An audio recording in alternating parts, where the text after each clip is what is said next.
Om Swastiastu. Perkenalkan, nama saya Rinka Rizky, NIM 181303105. Di sini saya akan mempresentasikan tentang LKM 3 Pengantar Kewirausahaan. Langsung saja untuk soal yang pertama. Buatlah rencana usaha yang Anda senangi menjadi alternatif usaha Anda. Yang pertama, dasar pemilihan usaha. Produk utama dan unggulan adalah jamu. Jamu adalah sebutan untuk obat tradisional dari Indonesia atau bisa disebut dengan jamu herbal.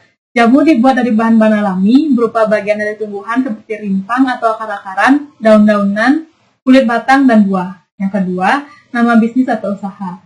Untuk pemberian nama usaha rumahan ini dipilih menjadi Jamu Rizky. Pemberian nama tersebut diambil dari nama penulis. Yang ketiga, lokasi usaha. Lokasi usaha dibuat di rumah penulis dan dijual melalui sosial media seperti WA, Instagram, dan Facebook, serta bekerja sama dengan warung di sekitar rumah penulis. Yang keempat, tujuan usaha untuk mengajak masyarakat hidup sehat di masa pandemi COVID-19.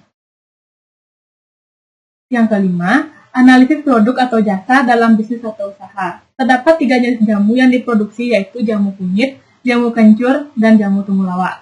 Untuk target produksinya hanya mampu memproduksi 50 botol per hari dengan ukuran botol 330 ml.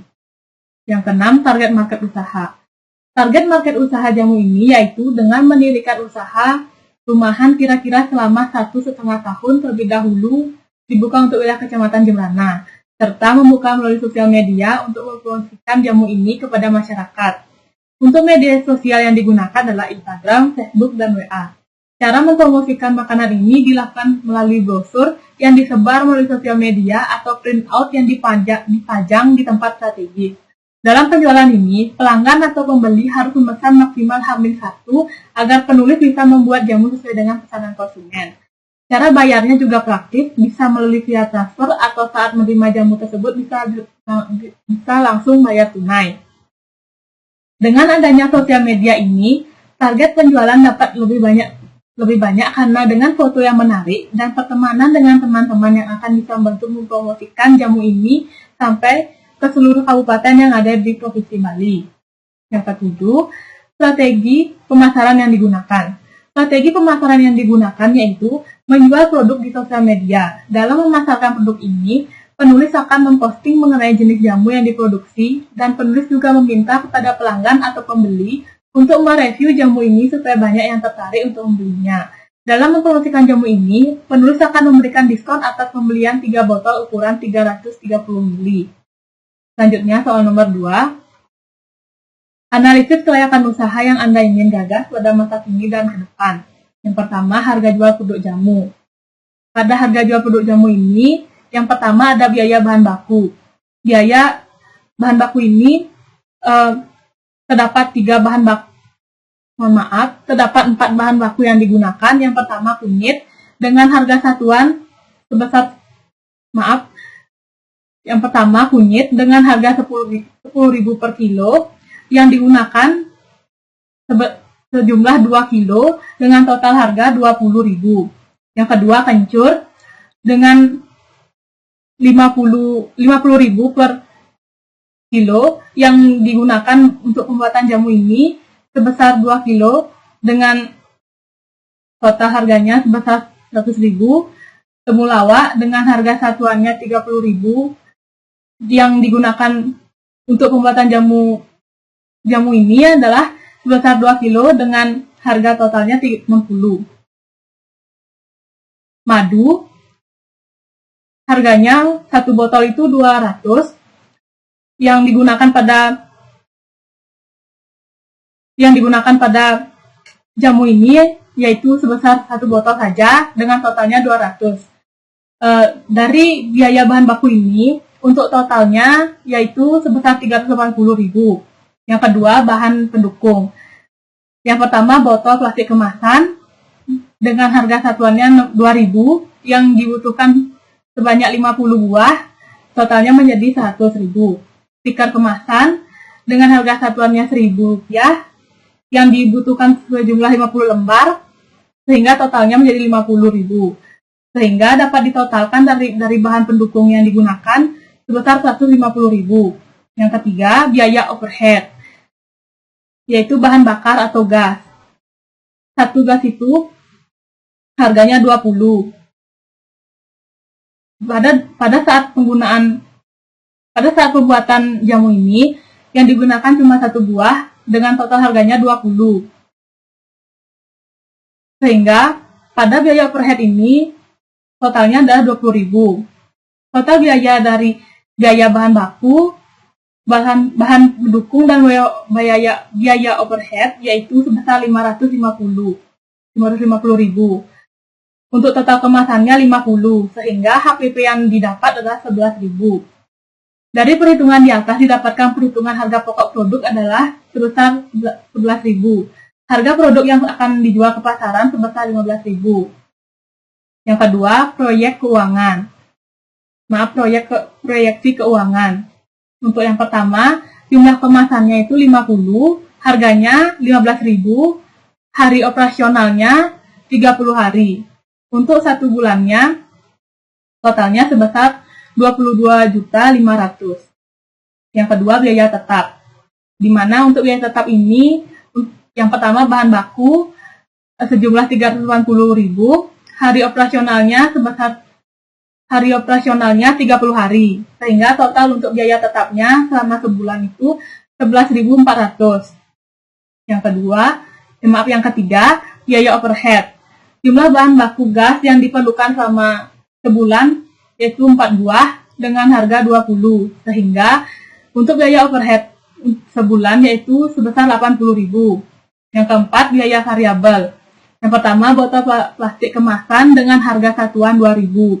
Pada 1 bulan, botol plastik kemasan ini diperlukan 50, sehingga harganya menjadi 100.000. Untuk stiker kemasan dengan harga satuan Rp1.000 yang dikali dengan 50 menghasilkan sebesar 50.000. Hari operasionalnya yaitu 30 hari. Sehingga untuk biaya variabelnya didapatkan sebesar 4.500. Total dari biaya tetap, biaya overhead, dan biaya variabel yaitu sebesar 15.980. Laba yang didapatkan diperoleh dari mengurangi jumlah kemasan, yang dimana 1 bulannya itu mendapatkan 22.500 dikurang 15.980, sehingga dihasilkan labanya yang didapat yaitu sebesar 6.520. Yang ketiga, break-even point atau BEP. Untuk BEP produksi yaitu biaya operasional produksi per harga jual, di mana biaya operasional produksi sebesar 550.000 per 15.000, sehingga untuk BEP produksi sebesar 37 bungkus.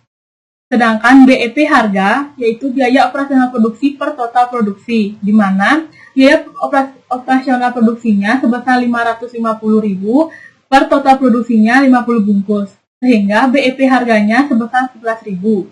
Selanjutnya soal nomor 3, sukses story. Di sini saya mengambil judul kisah sukses pendiri IKEA. Ingvar Kamprad lahir di Swedia pada 30 Maret 1926. Ia adalah anak dari pasangan Theodor Kamprad yang lahir pada 1893 dan meninggal pada tahun 1984, dan Berta Lina Matilda Nilsson yang lahir pada 1903 dan meninggal pada tahun 1956. Orang tuanya sendiri merupakan petani miskin yang tinggal di pedesaan. Kebolehannya adalah berbisnis memulai tampak sejak muda. Ingvar Kamprad mulai menjual korek api sejak usia 5 tahun hingga usianya 10 tahun. Ia terus berjualan korek api. Dari jualan korek api ini, Ingvar Kamprad kemudian menjual ikan, dekorasi pohon Natal, benih, pulpen, dan pensil. Sejak kecil, Ingvar Kamprad diketahui mengidap disleksia. Gara-gara itu, ia sulit membaca dan menulis dengan lancar. Namun, hal ini tidak lantas membuat dirinya putus asa. Ingvar Kamprad pun terus berusaha menyelesaikan pendidikannya. Sampai akhirnya, Ingvar Kamprad menyelesaikan pendidikannya dengan baik di usia 17 tahun. Ayahnya pun memberikan hadiah uang kepada dirinya atas usahanya tersebut. Berbekal uang pemberian ayahnya, Ingvar Kamprad merintis bisnis yang diberi nama IKEA. Nama ini diambil dari inisial namanya sendiri, Ifat, tempat lahirnya, Eltensi, dan desanya Arguneri. Pada tahun 1943, ketika Ifat Kaplat berusia 17 tahun, saat temannya sibuk bermain dan melirik perempuan, Ifat Kaplat justru fokus ke bisnisnya. Ia menambahkan sejumlah uang untuk akumulasi modal dan membuka IKEA-nya. Di awal operasi IKEA, Ifat Kaplat mencoba menjual segalanya. Bahkan dia pernah memesan 500 pena dari Paris karena saat itu pena diminati masyarakat. Mengambil pinjaman sebesar 500 di bank distrik atau saat itu sekitar USD 63 USD dolar. Menurut Ifat Kaplat, ini adalah pinjaman pertama dan terakhir yang ia ambil dalam hidupnya. Namun, furnitur dilihat Ifat Kaplat sangat menarik perhatian pada fitur kehidupan di Swedia. Saat itu, furnitur adalah barang mewah bagi kebanyakan orang karena harganya mahal. Pada tahun 1943, Ifat Kaplat memutuskan untuk terlibat dalam perdagangan furnitur. Weimar Fabriker dari Alcesta merupakan pesaing utama Ifat Kaplat. Mereka telah lama menjual furnitur di Gawinit. Ia melihat iklannya di koran pertanian dan juga memutuskan untuk mencoba bisnis. Jadi, penjualan furnitur yang ia mulai secara kebetulan adalah semata-mata untuk mengalahkan pesaing yang telah menentukan nasibnya. Ifat Kaplat menemukan produsen untuk membeli furnitur dan ia melakukan persetujuan dengan produsen pelapis yang bagus. Kisaran tokonya diisi dengan meja kopi dan kursi tanpa sandaran tangan. Kursi itu bernama Rod. Sejak itu, setiap barang di toko memiliki nama sendiri. Namun, nama-nama itu diciptakan oleh Ifat Kaplat karena ketidakmampuannya untuk mengingat item numerik. Pada tahun 1951, IKEA mulai menyebarkan buklet di antara para pelanggannya yang disebut berita IKEA. Buklet inilah yang menjadi prototipe katalog IKEA modern. Bisnis Ifat Kaplat ditargetkan pada pelanggan dengan pendapatan menengah dan rendah. Untuk itu, ia memesan furnitur murah di pabrik-pabrik furnitur lokal. Saat itulah ia menemukan formula terkenalnya. Lebih baik menjual 600 kursi dengan harga lebih murah daripada menjual 60 kursi dengan harga tinggi. Pada awal tahun 50-an, Ifat Kaplat membeli sebuah pabrik kecil tua di Swedia yang memungkinkannya melakukan aliran produksi bahkan furnitur yang lebih murah untuk tokonya. Langkah yang berisiko seperti itu mendapatkan kecaman dari para pesaing. Ifat Kaplat diboikot. Federal Industri Kayu dan Mebel Swedia sangat marah dengan harga murah yang ditawarkan IKEA dan membujuk para penebang terbuka untuk menghentikan semua kerjasama dengan IKEA. Namun, di mata Ifat Kaplat setiap masalah ada solusinya. Diboikot tidak bisa membeli bahan baku dari dalam negeri. Dia mewakilinya dengan beli beberapa komponen furnitur dengan harga murah dari pemasok Polandia. Bahkan, dia bisa mendapatkan harga yang lebih murah. Pada tahun 1953, showroom furnitur IKEA pertama dibuka di Älmhult, Swedia. Pelanggan dapat melihat dan menyentuh perabot rumah IKEA sebelum membelinya. 5 tahun kemudian, toko itu dipugar dan dibuka kembali dengan luas toko sebesar 6.700 meter persegi. Ifat Kaplat mengaplikasikan konsep flat bag ke furnitur yang dijualnya. Konsep ini memungkinkan IKEA membuat banyak furnitur tanpa memakai area yang banyak dikarenakan furniturnya sendiri tidak dalam bentuk utuh alias mesti dirakit sendiri oleh pembeli. Sehingga pembeli bisa kembali membeli furnitur dari IKEA yang tidak pusing memikirkan tempat penyimpanannya. Pada tahun 1963, toko Queens Cover IKEA seluas 31.000 meter persegi dibuka dekat Stockholm. Ifat Kaplat melakukan banyak peningkatan secara kreatif dalam membuka toko barunya ini. Pertama, toko tersebut terletak di pinggir kota, otomatis biaya sewa tanah di sana jauh lebih rendah, sehingga dengan lahan yang luas, Ifat Kaplat membuat tempat parkir mobil yang luas. Kedua, untuk mengurangi biaya transportasi perusahaan memesan furnitur siap pakai, di mana setiap detail di tempatnya dalam sebuah paket bongkar pasang. Lebih mudahnya dan lebih murah untuk mengangkutnya, sehingga pelanggan harus merakit sendiri furnitur. Ifat Kaplat memperhatikan bahwa orang-orang suka merakit sendiri lemari dan sofa, terutama jika proses pemasangannya begitu sederhana, berkat instruksi yang terperinci. Ifat Kaplat juga melihat peluang bahwa saat itu mobil mulai menjadi tren di Swedia, dan ia menyadari bahwa orang-orang siap untuk pergi berbelanja ke daerah yang jauh. Untuk mendorong pelanggan berbelanja di IKEA, mereka mulai menjual atau untuk mobil dengan harga terjangkau. Bisnis furnitur Ifat Kaplat Dari waktu ke waktu makin berkembang. Ia pun mulai mendirikan IKEA di sejumlah negara, mulai dari ia mendirikan di Norwegia, lalu ke Denmark, kemudian ke Jerman, hingga akhirnya meluas ke berbagai negara. Dihitung-hitung kini sudah ada 400 toko IKEA yang tersebar di 38 negara. Malahan, perusahaan yang identik dengan dominasi warna biru dan kuning ini amat dinanti-nanti kehadirannya di sebuah negara. Buktinya saat pertama kali membuka cabang di Shanghai, Cina, toko itu dikunjungi sebanyak 80.000 orang pada hari pertama. Usaha yang dilakukan Ivan Kapat membangun IKEA nggak sia-sia. Bisnisnya ini terus berkembang dan sudah tersebar di berbagai negara.